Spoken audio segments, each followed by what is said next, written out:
ഓണപ്പലഹാരമായ കളിയുടക്ക എങ്ങനെയാണ് പെർഫെക്റ്റ് ആയിട്ട് ഉണ്ടാക്കുന്നതെന്ന് നോക്കാം. 1.5 കപ്പ് പച്ചരി 2 മണിക്കൂർ വെള്ളത്തിൽ കുതിർത്ത് വെക്കാം. ഇനി വെള്ളം ഊറ്റി കളഞ്ഞിട്ട് ഒരു കോട്ടൺ തുണിയിൽ ഒരു 15 മിനിറ്റ് ഇങ്ങനെ ഒന്ന് നിരത്തി വെക്കണം. അതിനുശേഷം മിക്സിയിലേക്ക് വെച്ചിട്ട് നല്ല ഫൈനായിട്ട് പൊടിച്ച് ഇടഞ്ഞ് എടുക്കണം. 1.5 കപ്പ് പച്ചരി പൊടിക്കുമ്പോൾ ഒരു 3 കപ്പ് അരിപ്പൊടി ഉണ്ടാവും. അതിലേക്കൊരു 1/4 കപ്പ് കടലമാവാണ് ഞാൻ ചേർത്ത് കൊടുത്തിരിക്കുന്നത്. ചെറിയ തീയിൽ ഇത് രണ്ടും കൂടി ഒന്ന് വറുത്തെടുക്കാം. ഒരു 5 മിനിറ്റ് കൊണ്ട് തന്നെ ആയി കിട്ടും. ഇനി 1 കപ്പ് തേങ്ങ ചിരകിയതിലേക്ക് 1 ടീസ്പൂൺ ജീരകവും ഒരു 4-5 അല്ലി ചുവന്നുള്ളിയും കൂടി ചേർത്ത് വെള്ളം ചേർക്കാതെ നന്നായിട്ട് ചതച്ചെടുക്കണം. ഈ ചതച്ച തേങ്ങ നമുക്ക് ആ അരിപ്പൊടിയിലേക്ക് ഇട്ട് കൊടുക്കാം. അരിപ്പൊടിയുടെ ചൂടാറിയതിന് ശേഷമേ ഇടാവൂ.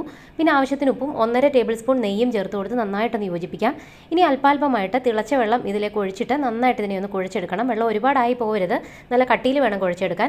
അടച്ചു വെച്ചൊരു 10-15 മിനിറ്റ് മാറ്റി വെച്ചതിന് ശേഷം ഒന്നുകൂടി നന്നായിട്ട് ഇതിനെ ഒന്ന് കുഴച്ചെടുത്തിട്ട് ചെറിയ ചെറിയ ഉരുളകളാക്കി എടുക്കാം. ഇനി വെളിച്ചെണ്ണ ചൂടാക്കാം. തീ ഒരു മീഡിയത്തിലും താഴെയാക്കിയതിന് ശേഷം മാത്രമേ കളിയോടൊക്കെ ഇട്ട് കൊടുക്കാവൂ. എന്നിട്ടൊരു ഇളം ബ്രൗൺ നിറത്തിൽ ഇങ്ങനെ ഒരു പൊട്ടൽ വീണ് തുടങ്ങുമ്പം തീ ഏറ്റവും ലോ ഹീറ്റിലേക്ക് ആക്കണം. എന്നിട്ട് നല്ല ക്രിസ്പി ആവുന്നത് വരെ വറുത്തെടുക്കാം.